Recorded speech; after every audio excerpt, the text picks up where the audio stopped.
Hey boys and girls, today I thought we would take a look at a book called A Party for Panda.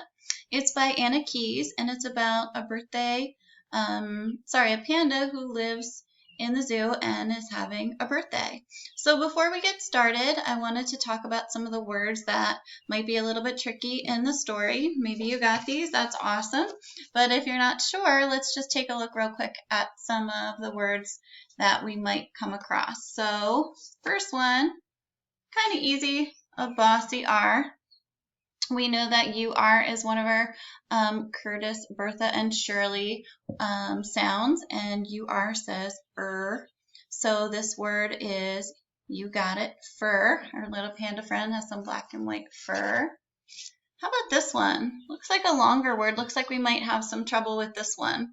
So I used our strategy of finding the vowels, building that bridge, dividing the word between our two consonants, and then identifying what types of syllables you see here. So the first one looks like it's a closed syllable because I see that consonant closing in the vowel. So the first side says but. You got a short U there. The second syllable has a bossy R at the end.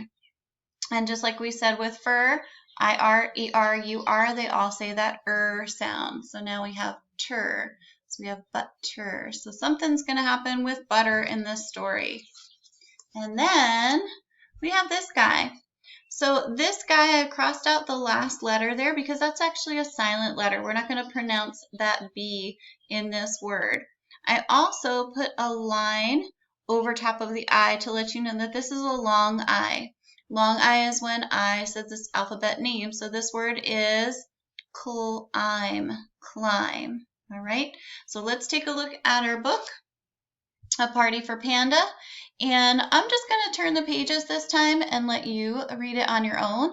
And then when we meet together in group, we can read it together. And that will help us practice what we're looking for as far as our fluency, which means we're not doing our robot reading. We're kind of reading smoothly with some inflection and paying attention to our punctuation. So we will just take a look at the words today. You can read it on your own. Hope you like this story. And then we'll read it together when we meet in our group. All right, so here we go, A Party for Panda. Here's our title page.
All right, I hope you like A Party for Panda.